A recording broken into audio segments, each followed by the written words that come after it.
తాజాంశాన్ని చూస్తున్నాం. Stone crusher యజమానిని బెదిరించి డబ్బు వసూలు చేసిన కేసులో విడుదల గోపిని ఏసీబీ అధికారులు కస్టడీలోకి తీసుకున్నారు. ఇక మరింత సమాచారం మా ప్రతినిధి జయప్రకాష్ అడిగి తెలుసుకుందాం. జయప్రకాష్, విడుదల గోపిని ఏసీబీ అధికారులు ఏ అంశాలపై ప్రశ్నించే అవకాశం ఉంది?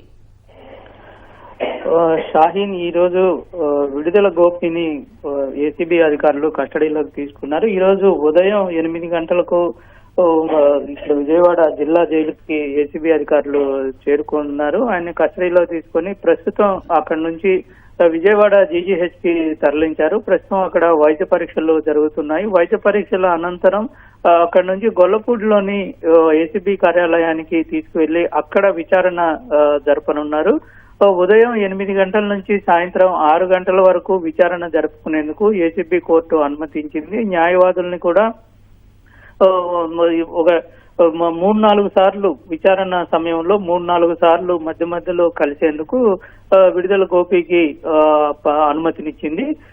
దీంతో పాటు ఈ 2 రోజులు జరిపిన తరువాత మళ్ళా ముగిసిన తర్వాత తిరిగి ఏసీబీ కోర్టులో హాజరుపరచటము, ఆయన జరిపినటువంటి వైద్య పరీక్షలకు సంబంధించిన నివేదిక ఇవ్వటం, అనంతరం అక్కడి నుంచి మళ్ళా విజయవాడ జిల్లా జైలుకి తరలిస్తారు. ఇందులో ఈ కేసు పూర్వపరాలుగా చూసుకున్నట్లయితే ఎడ్లపాడు వద్ద ఉన్న శ్రీ లక్ష్మీ బాలాజీ స్టోన్ క్రషర్స్ యజమానిని బెదిరించి సుమారు 2.220 కోట్లు బెదిరించి తీసుకున్నారనే ఆరోపణల మీద యజమాని ఇచ్చిన ఫిర్యాదు మీద అక్కడ కేసు నమోదు చేశారు. ఇందులో ప్రధానంగా అప్పుడు విజిలెన్స్ ఎస్పీగా ఉన్న జాషువాకి 10 లక్షలు, విడుదల గోపికి 10 లక్షలు, మిగతా 2 కోట్లు అప్పుడు మినిస్టర్ గా ఉన్న విడుదల రజనీకి ఇవ్వాలని ఈ నగదుని తీసుకున్నట్లు యజమాని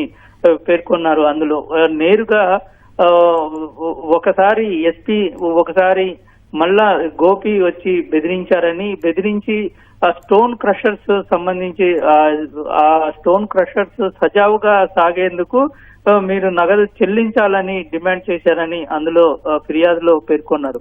అయితే దీనికి సంబంధించి అసలు వాళ్ళు యజమాని నుంచి తీసుకున్నటువంటి ఈ 2.20 కోట్లు అసలు ఎక్కడికి తీసుకువెళ్లారు, నిజంగా ఎవరెవరికి అందులో ఎంతెంత వాటా వచ్చింది, ఎవరెవరు తీసుకున్నారు అనే విషయాలు పూర్తిగా తెలుసుకోవాలి.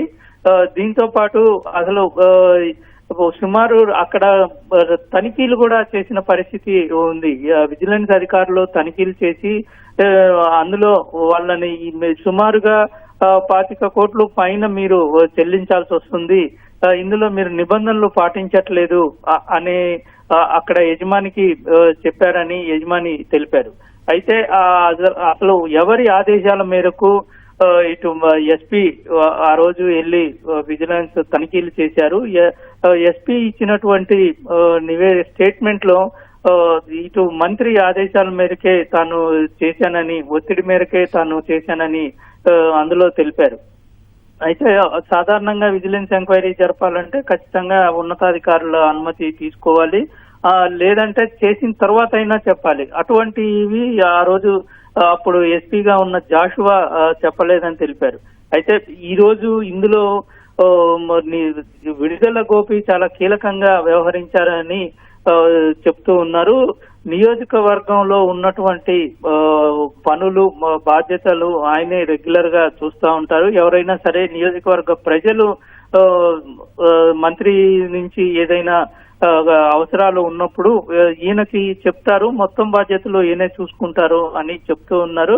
అయితే ఇంకా ఈ విధంగా ఎక్కడెక్కడ ఏదైనా జరిగిందా ఒకటి, దాంతో పాటు అసలు ఇందులో ఈ వాటాలు ఎవరెవరికి వెళ్ళాయి, అసలు విడుదల గోపికి రజనీ తెలిపారా, లేకపోతే ఎవరు తెలిపారు, ఎంత అసలు వసూలు చేశారు, ఇట్లాంటి విషయాలన్నింటినీ అటు ఎస్పీకి ఎవరు ఆదేశించారు, ఈ విషయాలన్నింటినీ రాబట్టే అవకాశం అయితే మనకి కనబడుతుంది. షాహీన్, ధన్యవాదాలు జయప్రకాష్.